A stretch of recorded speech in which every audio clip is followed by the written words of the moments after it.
നാഥന്റെ ചാരി വിട്ടെന്നൊപ്പമുണർന്നിടാൻ.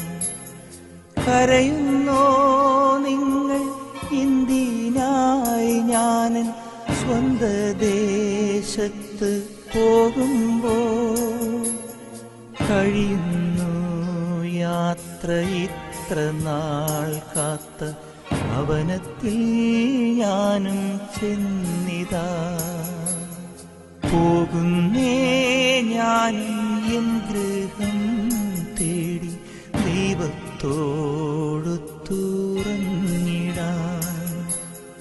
എത്തുന്നേ ഞാനും നാഥന്റെ ചാരി വിട്ടെന്നൊപ്പമുണർന്നിടാൻ.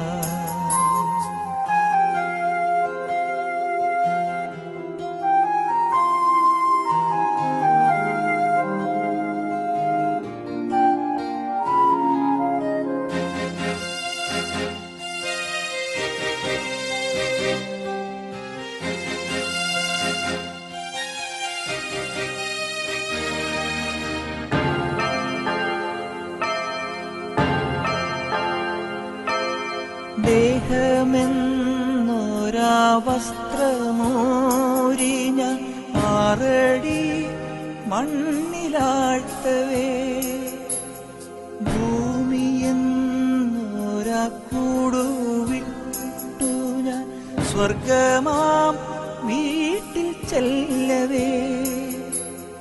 മാലാഖമാരും ദൂതരും മാറി മാറി പുണർന്നു പോ.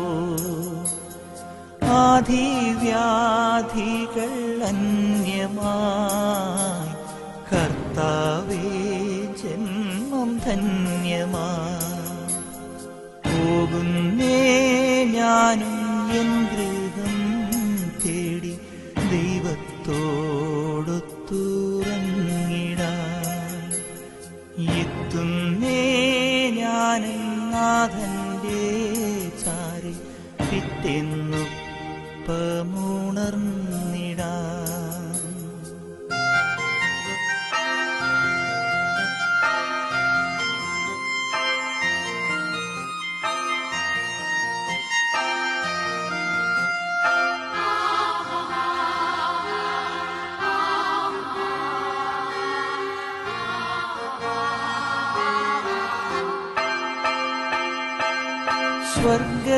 സ്വർഗരാജ്യത്തിൽ ചെന്ന നേരത്ത് കർത്താവെന്നോട് ചോദിച്ചു, സ്വന്ത ബന്ധങ്ങൾ വിട്ടു പോന്നപ്പോൾ നൊന്തു നീറിയോ നിന്മനം? ശങ്ക കൂടാതെ ചൊല്ലി ഞാൻ, കർത്താവേ ഇല്ല തെല്ലുമേ. എത്തി ഞാനെത്തി സന്നിധേ ഇത്ര നാൾ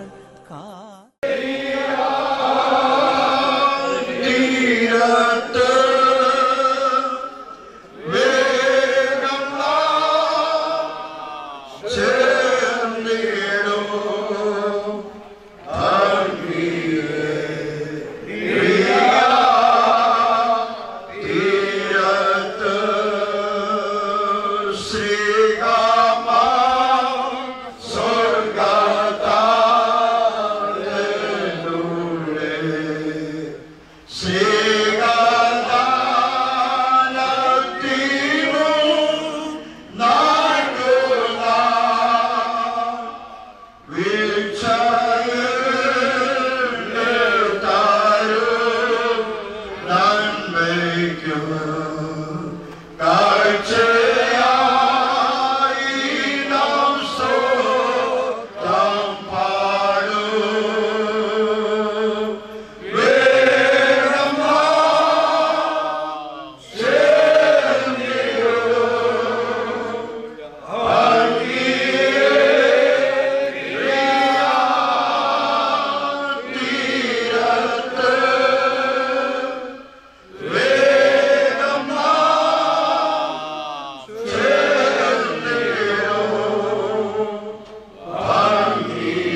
പ്രാർത്ഥിക്കാം. കരുണാസമ്പന്നനായിരിക്കുന്ന ഞങ്ങളുടെ ദൈവമേ, സുഖസ്ഥനായ ഞങ്ങളുടെ പിതാവേ, വീണ്ടും ഞങ്ങൾ അങ്ങേ സ്തുതിക്കുന്നു, മഹത്വപ്പെടുത്തുന്നു. കർത്താവിന്റെ ദാസിയുടെ ദേഹവിയോഗത്തിൽ ഭവനത്തിൽ വെച്ച് ഗ്രഹിക്കപ്പെട്ടതായ നിലയിൽ ശുശ്രൂഷകൾ നടത്തപ്പെട്ടതിനു ശേഷം ഈ ഭൗതിക ശരീരവുമായി സെമിത്തേരിയിൽ കടന്നു വരുവാൻ ഞങ്ങളെ കർത്താവ് സഹായിച്ചു. ഈ ശുശ്രൂഷയെ സംബന്ധിച്ചുകൊണ്ടിരിക്കുന്ന എല്ലാവർക്കും സകലവും ചെയ്യും കവിയുന്ന ദൈവിക സമാധാനങ്ങളും പ്രത്യാശകളും അങ്ങ് നിറയ്ക്കുമാറാകണമേ. തുടർന്നുള്ള ശുശ്രൂഷകൾക്ക് കൃതദാസന്മാരെ അധികാരപ്പെടുത്തണമേ എന്നങ്ങയോട് ഞങ്ങൾ പ്രാർത്ഥിക്കുന്നു. വളരെ പ്രത്യാശയോടും തികഞ്ഞ ദൈവ സാന്നിധ്യത്തിലും ദൈവാശ്രയത്തിലും തുടർന്നുള്ള ശുശ്രൂഷകൾ ചെയ്യുവാൻ നീ ഞങ്ങളെ ബലപ്പെടുത്തണമേ എന്ന് പ്രാർത്ഥിക്കുന്നു. ഞങ്ങൾക്ക് വീണ്ടും കാണാമെന്നുള്ള പ്രത്യാശ കർത്താവ് നൽകിയിരിക്കുന്നതിനായിട്ട് സ്തോത്രം. ആ പ്രത്യാശയോടുകൂടെ ഈ ഭൗതിക ശരീരം ഇവിടെ സംസ്കരിക്കപ്പെടുവാൻ ഇടയായിത്തീരുമ്പോൾ ഞങ്ങളുടെ ജീവിതത്തിൻ്റെ അവസ്ഥകളെ മനസ്സിലാക്കിക്കൊണ്ട് ഒന്നുകൂടെ അങ്ങയോടടുത്ത് അങ്ങയുടെ സന്നിധിയിൽ ശുദ്ധജീവനം ചെയ്ത് പ്രത്യാശയോടെ ആയിരിക്കാൻ തക്കവണ്ണം ഇവരായി ഞങ്ങളെ ശക്തീകരിക്കുകയും ബലപ്പെടുത്തുകയും ചെയ്യണമേ. യേശു ക്രിസ്തുവിന്റെ വലിയ നാമത്തിൽ തന്നെ ആമേൻ. കർത്താവിനെ മഹത്വം ഉണ്ടാകട്ടെ. നമ്മെ വിട്ട് തിരിച്ചേർക്കപ്പെട്ട വാത്സല്യ കർത്തദാസിയുടെ ഭൗതിക ശരീരം ഭവനത്തിൽ മണിക്കൂറുകൾ ചെലവഴിച്ച് ഇന്നലെ വൈകിട്ട് മുതൽ ശുശ്രൂഷകൾ ആരംഭിക്കുവാനിടയായി തീർന്നു. അനേക ദൈവഭക്തന്മാർ, അനേക ദൈവമക്കൾ കടന്നു വരികയും ദൈവജനം ശുശ്രൂഷിക്കുകയും ആശ്വാസവാക്കുകൾ പറയുകയും ചെയ്തു. ഭവനത്തിലെ ശുശ്രൂഷകൾക്ക് ശേഷം വിലാപയാത്രയായി ഈ സെമിത്തേരിയിലേക്ക് കർത്താവിന്റെ ഭൗതിക ശരീരവുമായി വന്നു ചേരുവാൻ ദൈവമിടയാക്കി. ഇവിടെ വന്നു ചേർന്നിരിക്കുന്ന എല്ലാവരെയും ക്രിസ്തു വന്ദനം ചെയ്യുന്നു. കർത്താവിന്റെ പ്രിയ ദാസന്മാരെ വന്ദനം ചെയ്യുന്നു. വിശേഷാൽ IPC കേരള സ്റ്റേറ്റിന്റെ വൈസ് പ്രസിഡന്റായി സേവനമനുഷ്ഠിക്കുന്ന കർത്താവദാസൻ പാസ്റ്റർ രാജു പോകാലവർകൾ, ജോയിന്റ് സെക്രട്ടറിയായി സേവനമനുഷ്ഠിക്കുന്ന കർത്താവദാസൻ പാസ്റ്റർ CC അബ്രഹാം അവர்கள், കർത്തദാസന്മാരോട് ചേർന്ന് കൗൺസിൽ പ്രവർത്തിക്കുന്ന കൗൺസിൽ മെമ്പേഴ്സ്, ഈ സെന്ററിലെ കർത്തദാസന്മാർ എല്ലാവരെയും ഓർത്ത് ദൈവത്തെ സ്തുതിക്കുന്നു.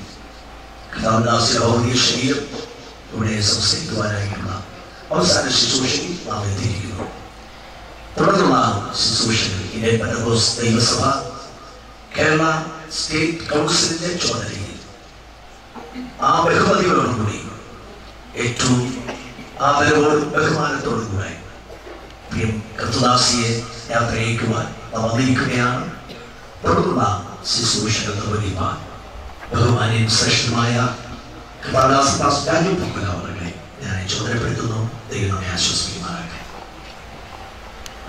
നമ്മുടെ സംസ്കാര ശുശ്രൂഷയ്ക്ക് വേണ്ടി കടന്നുവന്നിരിക്കുന്ന എല്ലാ അഭിഷക്തന്മാർക്കും സഭാവിശ്വാസികൾക്കും കുടുംബങ്ങൾക്കും യേശുക്രിസ്തുവിന്റെ നാമത്തിൽ വിനീതമായ സ്നേഹവന്ദനം അറിയിക്കുകയാണ്. പെരുമാളുടെ മരണസമയം മുതൽ വീട്ടിൽ വരിക ആശ്വസിപ്പിക്കുകയും നിലകൂടി കൊണ്ടുന്ന സമയം മുതൽ ഇതുവരെയും സഹിക്കുകയും ചെയ്ത എല്ലാവർക്കും കൃത്യമായി വന്ദനം പറയുന്നു. ദൈവനാം വായിച്ചുകൊണ്ട് ശുശ്രൂഷ ആരംഭിക്കുകയാണ്.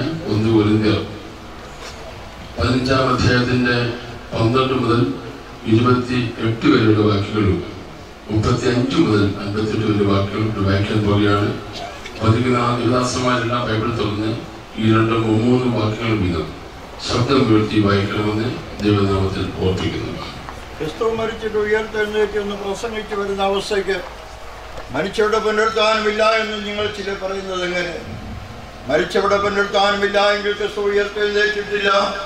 ക്രിസ്തു ഉയർത്തെഴുന്നേറ്റിട്ടില്ല എങ്കിൽ ഞങ്ങളുടെ പ്രസംഗം വ്യർത്ഥം, നിങ്ങളുടെ വിശ്വാസവും വ്യർത്ഥം. മരിച്ച ഉയർക്കുന്നില്ല എന്ന് വരിക ദൈവം ഉയർപ്പിച്ചിട്ടാത്ത ക്രിസ്തുവിനെ അവൻ ഉയർപ്പിച്ചുവെന്ന് ദൈവത്തിന് വിരോധമായ സാക്ഷ്യം പറയാൻ ഞങ്ങൾ ദൈവത്തിനുള്ള സാക്ഷികൾ എന്ന് വരും. മരിച്ച ഉയർക്കുന്നില്ല എങ്കിൽ ക്രിസ്തു ഉയർത്തിട്ടില്ല. ക്രിസ്തു ഉയർത്തിട്ടില്ല എങ്കിൽ നിങ്ങളുടെ വിശ്വാസം വ്യർത്ഥമത്രേ. നിങ്ങൾ നിങ്ങളുടെ പാപങ്ങൾ ഇരിക്കുന്നു. ക്രിസ്തുവിൻ നിദ്ര കൊണ്ട് നശിച്ചുപോയി. നാം ഈ ആയുഷ്യം മാത്രം ക്രിസ്തുവിൽ പ്രത്യാശ വെച്ചിരിക്കുന്നുവെങ്കിൽ സകല മനുഷ്യരും മനുഷ്യന്മാരത്രേ. ക്രിസ്തു നിദ്ര കൊണ്ടവരിൽ ആദ്യഫലമായി മനുഷ്യരുടെ ഉയർത്തെഴുന്നേറ്റിരിക്കുന്നു. മനുഷ്യൻ മൂലം മരണമുണ്ടാകുകയാൽ മനുഷ്യരുടെ ഉയർത്താനും മനുഷ്യൻ മൂലമുണ്ടായി. ആദാമിൽ എല്ലാവരും മരിക്കുന്നത് പോലെ ക്രിസ്തുവിൽ എല്ലാവരും ജീവിക്കപ്പെടും. ഓരോരുത്തരുടെ അത്രേ.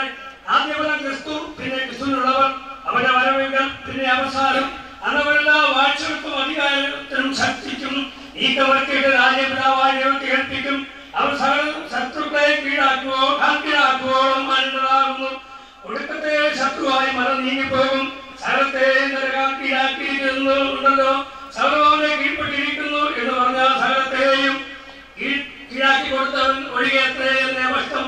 എന്നാൽ അവന് സകലവും കീഴ്പ്പെട്ട ശേഷം ദൈവം സകലത്തിനും സകലവും ആകേണ്ടതിന് പുത്രൻ താനും സകലവും തനിക്ക് കീഴാക്കി കൊടുത്തവനും കീഴ്പ്പെട്ടിരിക്കും.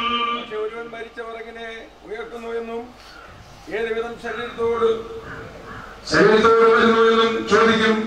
കൂടാതെ വിതയ്ക്കുന്നതല്ല, വിതയ്ക്കുന്ന വിധത്തിലായെങ്കിൽ ജീവിക്കുന്നില്ല. ഈ വിതയ്ക്കുന്നത് ഉണ്ടാകുവാനുള്ള ശരീരങ്ങളെല്ലാം ഗോതമ്പിന്റെയോ മറ്റു വല്ലതിന്റെയോ വെറുമണിയത്രേ വിതയ്ക്കുന്നത്. ദൈവമോ തന്റെ ഇഷ്ടം പോലെ അതിനൊരു ശരീരവും ഓരോ വിത്തിന് അതിന്റെ ശരീരവും കൊടുക്കുന്നു. സകല മാംസം ഒരുപോലെയുള്ള മാംസമല്ല. മനുഷ്യരുടെ മാംസം വേറെ, അധികാരികളുടെ മാംസം വേറെ, പക്ഷികളുടെ മാംസം വേറെ, മത്സ്യങ്ങളുടെ മാംസം വേറെ. സ്വർഗീയ ശരീരങ്ങളും ഭൗമ ശരീരങ്ങളുമുണ്ട്. സ്വർഗീയ ശരീരങ്ങളുടെ തേജസ് വേറെ, ഭൗമ ശരീരങ്ങളുടെ തേജസ് വേറെ. സൂര്യന്റെ തേജസ് വേറെ, ചന്ദ്രന്റെ തേജസ് വേറെ, നക്ഷത്രങ്ങളുടെ തേജസ് വേറെ. നക്ഷത്രവും തമ്മിൽ തേജസ് കൊണ്ട് ഭേദമുണ്ടല്ലോ. മരിച്ചവരുടെ ഉത്ഥാനം അതുകൊണ്ട് തന്നെ ദേവത്വത്തിൽ വിതയ്ക്കപ്പെടുന്നു, അദ്രവത്വത്തിൽ ഉയർത്തുന്നു, അപമാനത്തിൽ വിതയ്ക്കപ്പെടുന്നു, തേജസ്സിൽ ഉയർത്തുന്നു, ബലഹീനതയിൽ വിതയ്ക്കപ്പെടുന്നു, ശക്തിയിൽ ഉയർത്തുന്നു, പ്രാഗത്യശരീരം വിതയ്ക്കപ്പെടുന്നു, ആത്മീയശരീരം ഉയർത്തുന്നു. പ്രാഗത്യശരീരമുണ്ടെങ്കിൽ ആത്മീയശരീരമുണ്ട്. ഒന്നാം മനുഷ്യനായ ആദാം ജീവനുള്ള ദേഹിയായി തീർന്നു എന്ന് എഴുതിയിരിക്കുന്നല്ലോ. ഉടുപ്പത്തെ ആദാം ജീവിപ്പിക്കുന്ന ആത്മാവായി. എന്നാൽ ആത്മീയമല്ല. പ്രാഥമത്തെ ഒന്നാമത്തേത് ആത്മീയമല്ല തേടി വരുന്നു. ഒന്നാം മനുഷ്യൻ ഭൂമിയിൽ നിന്ന് മണ്ണുകൊണ്ടുള്ളവൻ, രണ്ടാം മനുഷ്യൻ സ്വർഗത്തിൽ നിന്നുള്ളവൻ. മണ്ണുകൊണ്ടുള്ളവനെ പോലെ മണ്ണുകൊണ്ടുള്ളവരും സ്വർഗീയമാകുന്നു. നാം മണ്ണുകൊണ്ടുള്ളവന്റെ പ്രഥമരെ ധരിച്ചതുപോലെ സ്വർഗീയന്റെ പ്രഥമയും ധരിക്കും. സഹോദരന്മാരെ, മാംസരക്തങ്ങൾക്ക് ദൈവരാജ്യത്തെ അവകാശമാക്കാൻ കഴിയുകയില്ല. ദ്രവത്വത്തെ അവകാശമാക്കില്ലെന്ന് ഞാൻ പറയുന്നു. ഞാനൊരു മർമ്മം നിങ്ങളോട് പറയും. എന്നാൽ നിങ്ങൾ പെട്ടെന്ന് കണ്ണുവയ്ക്കുന്നിടയിൽ നാം എല്ലാവരും രൂപാന്തരപ്പെടും. കാരണം ധരിക്കും. മരിച്ച മനുഷ്യനായിരിക്കുകയും നാം രൂപാന്തരപ്പെടുകയും ചെയ്യും. ഈ ദ്രവത്വത്തെയും ഈ മധ്യമായ ദ്രവത്വത്തെയും ധരിക്കണം. ഈ ദ്രവത്വത്തെയും ഈ മധ്യമായ ദ്രവത്വത്തെയും ധരിക്കുമ്പോൾ മരണനീതിയും വന്നിരിക്കുന്നത് എഴുതിയ വചനം നിവൃത്തിയാകും. ഹേ മരണമേ എവിടെ? ഹേ മരണമേ നിന്റെ വിഷമുള്ളവിടെ? മരണത്തിന്റെ വിഷമുള്ള പാപം, പാപത്തിന്റെ ശക്തിയോ ന്യായ പ്രമാണം. നമ്മുടെ കർത്താവായ യേശു ക്രിസ്തു നമുക്ക് ദൈവത്തിന് സ്തോത്രം. ആകയാൽ എന്റെ പ്രിയ സഹോദരന്മാരെ, നിങ്ങൾ ഉറപ്പുള്ളവരും കുലുങ്ങാത്തവരും നിങ്ങളുടെ പ്രയത്നം കർത്താവ് വ്യർത്ഥമല്ല എന്നറിഞ്ഞിരിക്കുക. കർത്താവിന്റെ വേദന എപ്പോഴും വർദ്ധിച്ചു വരുന്നവരുമാകുകയും. എന്ന വാക്കിന്റെ അർത്ഥം ഉറങ്ങുന്ന സ്ഥലമെന്നാണ്. നമ്മൾ വൈകിട്ട് നമ്മുടെ കട്ടിൽ ഉറങ്ങാൻ കിടക്കുന്നത് രാവിലെ നമ്മൾ എഴുന്നേറ്റ് വരുന്നു. ഇതുപോലെ എല്ലാ മനുഷ്യനും എല്ലാം ഉള്ളവനും ഏറ്റവും ഒടുവിൽ പോയിട്ട് ഉറങ്ങുന്ന സ്ഥലമാണ് സെമിത്തേരി.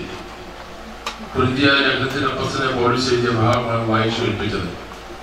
കൊരിന്ത്യ സഭ ഒരു കൃപാവരത്തിനും കുറവില്ലാത്ത സഭയായിരുന്നു. എന്നാൽ അല്പകാലം പൗലോസ് അവരെ വിളിച്ചപ്പോൾ ഒരു കാര്യം മനസ്സിലായി. മരിച്ചവരുടെ പുനരുത്ഥാനം ഇല്ലെന്ന് ആ സഭയിലുള്ള ചില വിശ്വാസികൾ പറയാൻ തുടങ്ങി.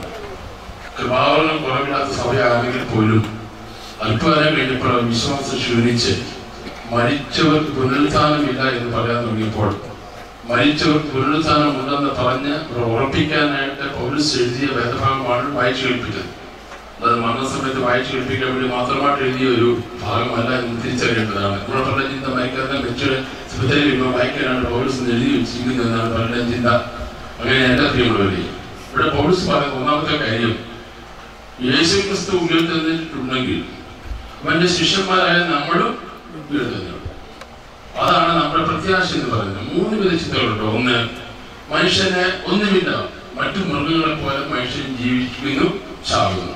അതാണ് ഒന്നാമത്തെ ചിന്ത. രണ്ടാമത്തെ ചിന്ത, മനുഷ്യൻ ജീവിച്ചിട്ട് പിന്നത്തെ പല ജീവികളിൽ കൂടെ മോക്ഷത്തിൽ കടക്കുന്നതായിട്ട് പഠിപ്പിക്കുന്ന മതങ്ങളുണ്ട്.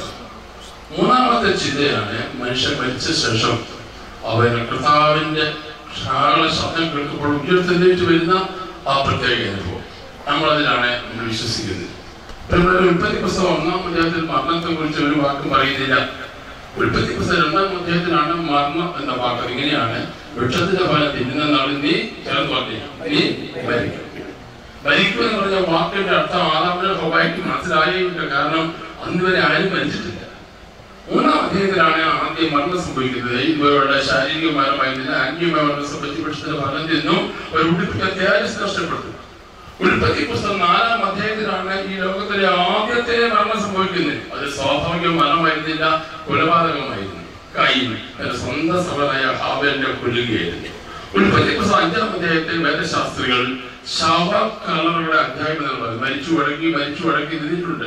അതിൽ ഈ ഭൂമിയിൽ ഏറ്റവും കൂടുതൽ വർഷം ജീവിച്ച മനുഷ്യന്റെ പേരിലുണ്ട്. മെഥൂശലഹാണ് 969 വയസ്സ് വരെ ജീവിച്ചിരുന്നു. 1000 വയസ്സ് വരെ 31 വയസ്സ് കുറവ്. അത്രയും പ്രായമുള്ള ആളുകളുടെ കാര്യം എഴുതിയിരിക്കുന്ന അധ്യായത്തിൽ മെഥൂശലഹിന്റെ പ്രായം പറ്റി നോക്കുമ്പോൾ 3 കാലം മാത്രം ജീവിച്ച മനുഷ്യന്റെ പേര് പറയുന്നുണ്ട്. അത് ഹാനോക്കാണ്.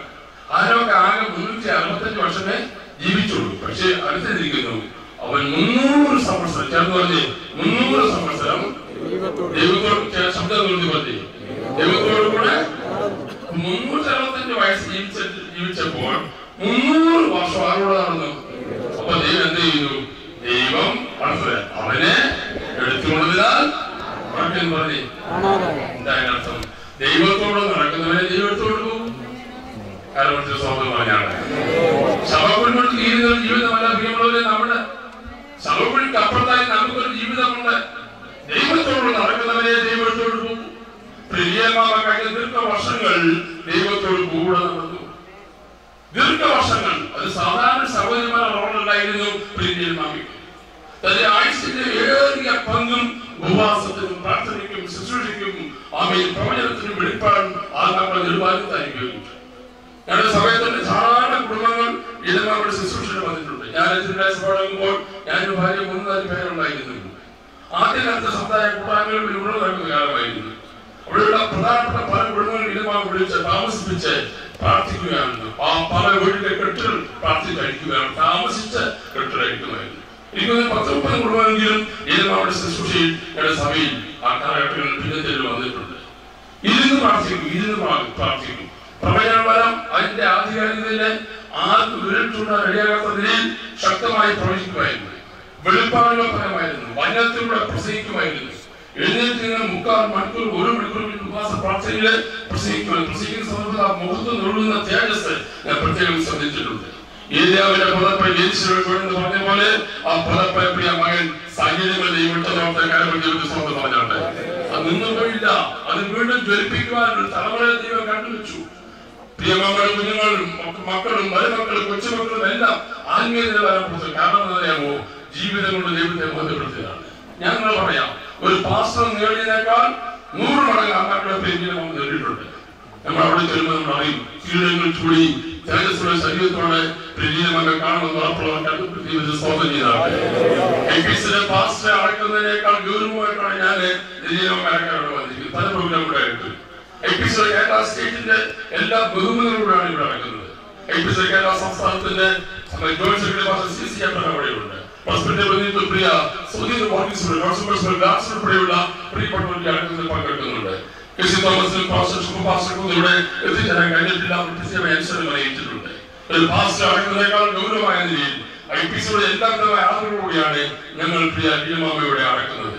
സത്യത്തിൽ കാനം ദേശം അറിയപ്പെടുന്നത് ഒരാളെ കാലം ലീലമാമയാണ്. ലീലമാമയുടെ പേര് പറയുമ്പോൾ കാലത്തെ അറിയുന്നത് ലീലമാമയുടെ ഗർഭത്തിലായിരുന്നു. അത് മണ്ണിലേക്ക് അത് വ്യാപരിച്ചതോർത്തെ അല്ലെങ്കിൽ സമയത്തോർത്തെ ഞാൻ ദൈവത്തിന് സ്തോത്രം ചെയ്യുന്നു.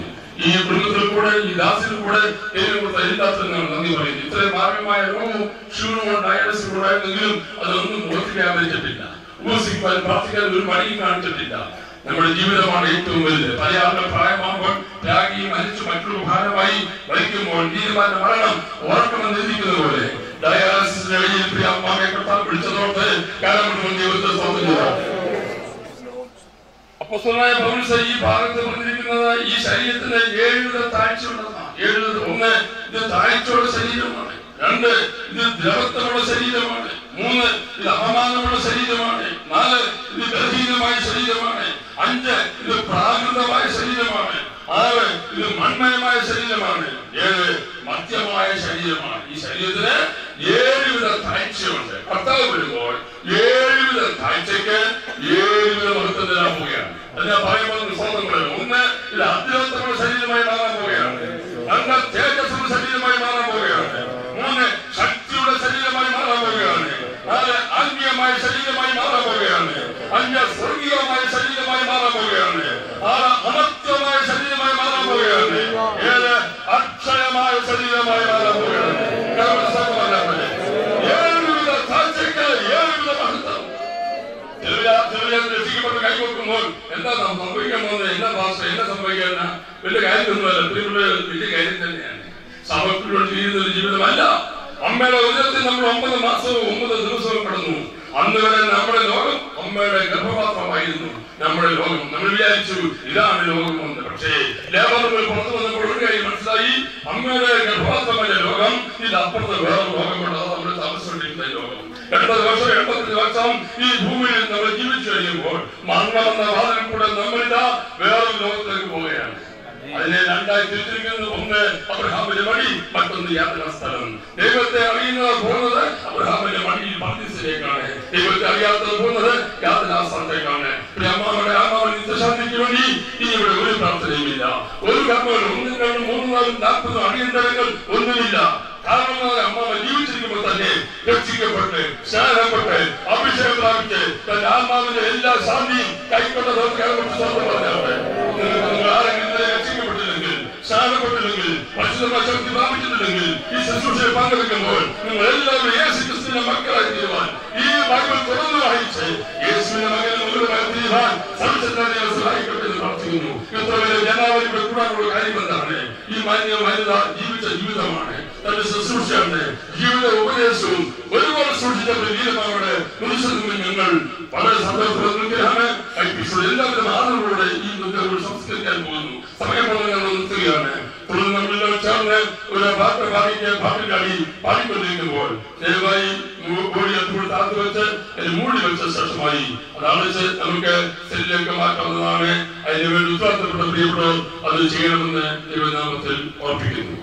കാലമെല്ലാം കഴിഞ്ഞു ഇന്നു കാണുന്നതല്ല വഴിയോ, കാലമെല്ലാം കഴിയോ, ഇന്നു കാണുന്നതല്ല വഴിയോ, പിന്നെ പുതുയുഗം വിരിയോ, തിരികെ വരാതെ നിത്യതയിൽ മറയോ, പിന്നെ പുതുയുഗം വിരിയോ, തിരികെ വരാതെ നിത്യതയിൽ മറയോ, പ്രതിഫലം നേടുവാൻ യേശുരാജൻ വന്നിടുവാൻ അധികമില്ലിനിയും നാളുകൾ നമ്മുടെ ആധിപത്യത്തിൽ നേടുവാൻ അധികമില്ലിനിയും നാളുകൾ നമ്മുടെ ആധിപത്യത്തിൽ നേടുവാൻ ദൈവിക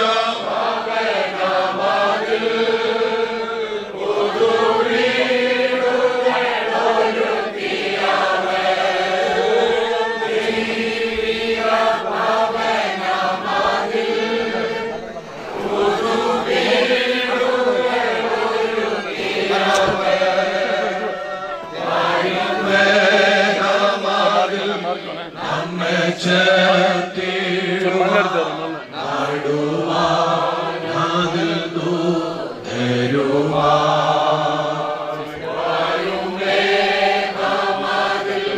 നമ്മെ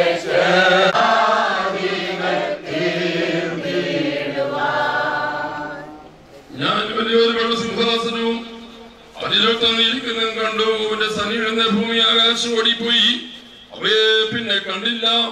മരിച്ചവർ അപാരപ്പെടുത്ത സിംഹാസനം നിൽക്കുന്നത് ഞാൻ കണ്ടു. പുസ്തകങ്ങൾ തുറന്നു, ജീവന്റെ പുസ്തകം എന്ന മറ്റൊരു പുസ്തകം തുറന്നു. പുസ്തകങ്ങൾ എഴുതിയ ഒത്തവണ്ണം മരിച്ചവർക്ക് അവരെ പുറത്തിനായി വിധിയുണ്ടായി. സമുദ്രം തന്നെയുള്ള മരിച്ചവരെ ഏൽപ്പിച്ചു കൊടുത്തു.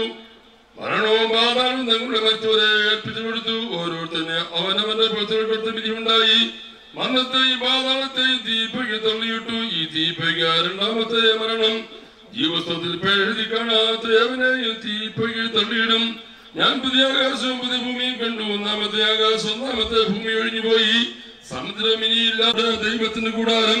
അവൻ അവരോട് കൂടെ വസിക്കും. അവർ അവന്റെ ജനമായിരിക്കും. ദൈവം താൻ അവരുടെ ദൈവമായി അവരോട് കൂടെ ഇരിക്കും. അവരുടെ കണ്ണിൽ നിന്ന് കണ്ണുനീരെല്ലാം തുടച്ചു കളയും. ഇനിയും മരണം ഉണ്ടാകുകയില്ല. ദുഃഖവും മുറിവിളിയും കഷ്ടതയും ഉണ്ടാകുകയില്ല. ഒന്നാമത്തേത് കഴിഞ്ഞുപോയി. സിംഹാസീകരിക്കുന്നു. ഇതാ ഞാൻ സകലം പുതുതാക്കുന്നു എന്നും അരുളി ചെയ്തു. എല്ലാവരും കൈകൊടുത്തി അല്പസമയം ദൈവത്തെ സ്തോത്രം ചെയ്താട്ടെ. ഇവിടെ നിങ്ങൾ വിശ്വാസത്തിനാണല്ലോ ഏറിയ പങ്കും. പ്രത്യാശയോടെ കരങ്ങൾ ഉയർത്തി അല്പസമയം ദൈവത്തെ സ്തോത്രം ചെയ്താട്ടെ. ഒരാഴ്ച മുഴുവൻ കർത്താവിന്റെ നാമത്തിന് മഹത്വമായി കുടുംബമുണ്ടായിരുന്നു, കുഞ്ഞുങ്ങളുണ്ടായിരുന്നു. അവരെല്ലാം തീറ്റി പോറ്റി പരിപാലിച്ച് കുടുംബത്തിലെ കാര്യങ്ങളെല്ലാം നോക്കി. ബാക്കി സമയങ്ങളിൽ രാത്രി പകലുമില്ലാതെ ലോക രാജ്യങ്ങളിൽ ഓടി നടന്ന് കർത്താവിന് വേണ്ടി അധ്വാനിച്ച പ്രിയ മാന്യ നമ്മുടെ ലീലാമാമ തന്നിമ്മയുടെ പർദീസിലേക്ക് കഴിഞ്ഞ ദിവസം പറന്നു പോയിരിക്കുകയാണ്. തന്നിപ്പോൾ നമുക്ക് ലഭിച്ചിട്ടുള്ള എല്ലാ നന്മയ്ക്കായി ദൈവത്തെ സ്തോത്രം ചെയ്താട്ടെ. കർത്താവേ, സ്വർഗ്ഗസ്ഥനായ ഞങ്ങളുടെ പിതാവേ, ദീർഘഭാഷകാരൻ ദേശത്തിന് അഭിമാനമായി അനുഗ്രഹമായി ഇന്ത്യൻ പെന്തക്കോസ്ത് ദൈവസഭയ്ക്ക് അനുഗ്രഹമായ അഭിമാനമായി കർത്താവേ, പ്രിയ സജി പാസ്റ്റർ കുടുംബത്തിനും സഹോദരന്മാർക്കും എല്ലാം ഒരു അനുഗ്രഹമായ ആശ്വാസമായി നിന്റെ ദാസിയ ദൈവം നിർത്തിയത് ഓർത്ത് നന്ദി. വീടിന്റെ കിരീടമായിരുന്നല്ലോ, വീട് അനുഗ്രഹമായിരുന്നല്ലോ, പ്രാർത്ഥനാ ഗോപുരമായിരുന്നല്ലോ. എന്റെ മകൾ ഞങ്ങളിൽ നിന്ന് മാറ്റപ്പെട്ടെങ്കിലും ഞങ്ങൾക്ക് ആശ്വാസമുള്ള കാലം നിൽക്കുമ്പോൾ പ്രിയ മകളെ കാണാമെന്നുള്ള ഏറിയ ധൈര്യം അതിനുള്ളതായി നന്ദി പറയുന്നു. ദുഃഖത്തിക്കുന്ന മക്കൾ, മരുമക്കൾ, കൊച്ചുമക്കൾ എല്ലാം ദൈവം ആശ്വസിപ്പിക്കണമേ. ആ വീട് ഇനിയും അതിനെതിർക്ക് ആശ്വാസമായി മാറട്ടെ. അനേകരും വന്ന് വിടുതൽ പ്രാപിക്കട്ടെ. നിന്റെ ദാസി ചെയ്തതിനേക്കാൾ ഇരുട്ടി ശുശ്രൂഷകൾ ഇനി ആ വീട്ടിൽ നടക്കുവാൻ കർത്താവേ നീ സഹായിക്കുമാറാകണമേ എന്ന് പ്രാർത്ഥിക്കുന്നു.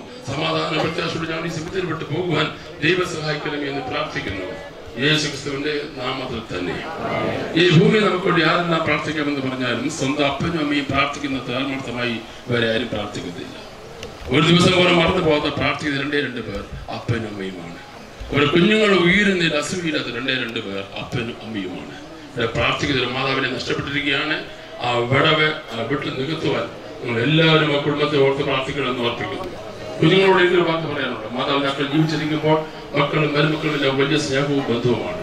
പക്ഷെ അമ്മ മരിച്ചു കഴിയുമ്പോൾ, അപ്പം മരിച്ചു കഴിയുമ്പോൾ പിന്നെ അങ്ങോട്ടും ഇങ്ങോട്ടും ഒരു ബന്ധമില്ല, വെടിയില്ല, പറിച്ചില്ല, പോക്കില്ല, വരവില്ല. നിങ്ങളുടെ മാതാപിതാക്കൾ ജീവിച്ചിരുന്നപ്പോൾ നിങ്ങൾ എങ്ങനെ സ്നേഹമായും സന്തോഷമായി കഴിഞ്ഞോ അത് ഞങ്ങൾ ഒരു പടിയൂടെ കടന്ന് തമ്മിൽ സ്നേഹിക്കുവാനും കരുതുവാനും ഒരു ദിവസം നിങ്ങൾ അങ്ങോട്ടും ഇങ്ങോട്ട് ഫോൺ ചെയ്യുവാനുമുള്ള സാമാന്യ മര്യാദ സ്നേഹം കാണിക്കണം. എന്തു പ്രസംഗിക്കുന്നു അതിന്റെ ജീവിതത്തിൽ കാണിക്കുവാൻ ദൈവം സഹായിക്കട്ടെ എന്ന് ആത്മാർത്ഥമായി പ്രാർത്ഥിക്കുന്നു. കർത്താവ് ഗംഭീരനാദത്തോടും പ്രധാന ദൂതന്റെ ശബ്ദത്തോടും ദൈവത്തിന്റെ കാരണത്തോടും കൂടെ സ്വർഗത്തിൽ നിറങ്ങി വരുമ്പോൾ ക്രിസ്തുവിൽ മരിച്ച കോടാനുകോടി വിശുദ്ധന്മാർ ഉയർക്കുന്ന പൊൻപുലരിയിൽ ഉയർത്തി വരേണ്ടതിന് പ്രിയ മാതാവേ, പൂഴിയായി നിന്നെ ഞങ്ങൾ പൂഴിക്കായി ഏൽപ്പിക്കുന്നു. ഇതാകുന്നു മനുഷ്യന്റെ അവസാനമെങ്കിൽ മനുഷ്യന്റെ ധനത്തിൽ പുകഴുന്നത് എന്തിന്? ഇതാകുന്നു മനുഷ്യന്റെ അവസാനമെങ്കിൽ മനുഷ്യന്റെ സൗന്ദര്യത്തിൽ പുകഴുന്നത് എന്തിന്? ഇതാകുന്നു മനുഷ്യന്റെ അവസാനമെങ്കിൽ മനുഷ്യരുടെ വിദ്യയിൽ പുകഴുന്നത് എന്തിന്? ഏത് മനുഷ്യനും ഉറച്ചു നിന്നാലും ഒരു ശാസ്ത്രത്തെ ആകുന്നു. കർത്താവിന് കാലം ധരിക്കുമ്പോൾ ഉയർത്തി വരേണ്ടതിന് നമ്മുടെ ശരീരം ഈ സെമിത്തേരിയിൽ ഇന്നലെ ബന്ധുവ ദേവസഭയുടെ എല്ലാവിധമായ ആദരവോടുകൂടെ എല്ലാ പാസ്റ്റേഴ്സിന്റെയും എല്ലാ സെൻട്രൽ മിനിസ്റ്റേഴ്സിന്റെയും കൗൺസിൽ പ്രിൻസിപ്പൽ മെമ്പേഴ്സിന്റെയും പേരിൽ ആദരവോടെ ഞങ്ങളിവിടെ സംസ്കരിക്കുകയാണ്. ഈ സെമിത്തേരി നേരത്തെ അടയ്ക്കാൻ ഉൾപ്പെടെ പ്രിയപ്പെട്ട കർത്താവദാസി തേജസ്സോടെ ഉയർത്തിവിടുമെന്നുള്ള പ്രത്യാശ നമുക്ക് വിടുപറയാം.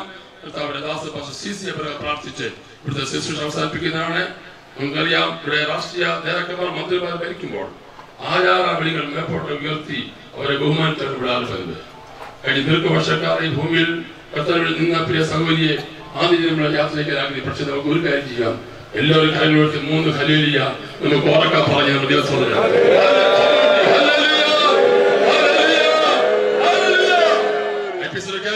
ജോയിന്റ് സെക്രട്ടറി CC പാസ്റ്റർ ഇപ്പോൾ പ്രാർത്ഥിക്കുന്നു. എല്ലാ സ്വർഗീയ പിതാവേ, പരിശുദ്ധമായ നാമത്തെ ഞങ്ങൾ വാഴ്ത്തുന്നു. ദീർഘവർഷങ്ങൾ കർത്താവിന് വേണ്ടി അധ്വാനിച്ച അനുഗ്രഹീതമായി ശുശ്രൂഷ ചെയ്ത ഞങ്ങളുടെ ദാസന്റെ ഭൗതിക ശരീരം ഈ സെമിത്തേരിയിൽ കൊണ്ടുവന്ന് വളരെ പ്രത്യാശയോടുകൂടി സംസ്കരിപ്പാൻ ദൈവം തന്ന കൃപയ്ക്കായി തിരുനാമത്തെ വാഴ്ത്തുന്നു. 71 വയസ്സ് വരെ ഭൂമിയിൽ ജീവിക്കുവാൻ തൻ്റെ ദാസി കൊടുത്ത ഭാഗ്യത്തിനായിട്ട് സ്തോത്രം. നല്ല കുടുംബജീവിതം നയിപ്പാൻ അനുഗ്രഹിക്കപ്പെട്ട തലമുറകളെ കർത്താവിന്റെ മഹത്വത്തിനായി വാർത്തെടുക്കുവാൻ കർത്താവെ തൻ്റെ ദാസിക്ക് ഭാഗ്യം കൊടുത്തു. അനേക കുടുംബങ്ങളുടെ വിടുതലിന് വേണ്ടി തൻ്റെ ദാസ്യത ഉപയോഗിച്ചു. ദൈവസഭയ്ക്ക് ഒരു അനുഗ്രഹമായിരുന്നു, ദേശത്തിനൊരു അനുഗ്രഹമായിരുന്നു. ദാസിയിലൂടെ ദൈവം ചെയ്ത എല്ലാ നല്ല ശുശ്രൂഷകളെയും ഓർത്ത് നന്ദിയുള്ള ഹൃദയത്തോടുകൂടെ സ്തോത്രം ചെയ്യുന്നു. ഞങ്ങൾ വളരെ പ്രത്യാശയോടുകൂടെ ഈ ഭൗതിക ശരീരം സംസ്കരിച്ചിരിക്കുകയാണ്. ഞങ്ങളുടെ പ്രത്യാശ ഞങ്ങളുടെ കർത്താവ് എത്രയും വേഗം മടങ്ങി വരും. ക്രിസ്തുവിൽ മരിച്ച കോടാനുകോടി വിശുദ്ധന്മാർ ഉയർത്തെഴുന്നേറ്റ് വരുന്ന ഉയർപ്പിൻ്റെ ഒരു ദിനം ഉള്ളതുകൊണ്ട് സ്തോത്രം. ആ ദിനത്തിൽ പ്രിയപ്പെട്ട മാതാവിനെ തേജസ്സുള്ള ശരീരത്തോടുകൂടെ കർത്താവെ അമർത്യമായ ശരീരത്തോടുകൂടെ ഞങ്ങൾക്ക് വീണ്ടും കാണാം. ആ പ്രത്യാശ തന്ന കർത്താവിന് ഞങ്ങൾ കരങ്ങൾ ഉയർത്തി സ്തോത്രം ചെയ്യുന്ന കർത്താവെ ആ പ്രത്യാശയോടുകൂടെ ഇന്ന പകലിൽ ഞങ്ങൾ ഇവിടുന്ന് മടങ്ങി പോകട്ടെ. ഇതൊരു താൽക്കാലിക വേർപാട് മാത്രമാണ്. കർത്താവെ വീണ്ടും കാണാമെന്നുള്ള വലിയ പ്രത്യാശ ഞങ്ങളുടെ ഉള്ളത്തിൽ ഭരിക്കുന്നതിനെ ഓർത്ത് തിരുനാമത്തെ വാഴ്ത്തുന്നു. പ്രത്യേകിച്ച് കുടുംബാംഗങ്ങൾക്ക് വേണ്ടി പ്രാർത്ഥിക്കുന്നു, സജിപാസ്റ്റർക്ക് വേണ്ടി പ്രാർത്ഥിക്കുന്നു, സഹോദരങ്ങൾക്ക് വേണ്ടി പ്രാർത്ഥിക്കുന്നു. കുടുംബത്തിലുള്ള എല്ലാവരെയും ദൈവം സഹായിക്കണമേ. അവരുടെ ഹൃദയത്തിൽ ഉണ്ടായിരിക്കുന്ന മുറിവുകൾ കർത്താവിൻ്റെ അദൃശ്യകരം നീട്ടി സൗഖ്യമാക്കണമേ. ഈ വചനങ്ങളെ കൊണ്ട് അന്യോന്യം ആശ്വസിപ്പിച്ചുകൊള്ളുവീരെന്നുള്ള തിരുവചന പ്രകാരം വചനം അവരെ ആശ്വസിപ്പിക്കണമേ. പരിശുദ്ധാത്മാവരെ ശക്തീകരിക്കുകയും ധൈര്യപ്പെടുത്തുകയും ചെയ്യണമേ, ഉറപ്പിക്കണമേ. ഞങ്ങളുടെ പ്രയത്നം കർത്താവിൽ വ്യക്തമല്ലെന്നറിഞ്ഞ് കർത്തവേലയിൽ അധ്വാനിപ്പാൻ വർദ്ധിച്ചു വരുവാൻ തുടർന്നും പ്രിയപ്പെട്ടവരെ സഹായിക്കണമേ. കർത്താവെ സഭയ്ക്ക് വേണ്ടി പ്രാർത്ഥിക്കുന്നു.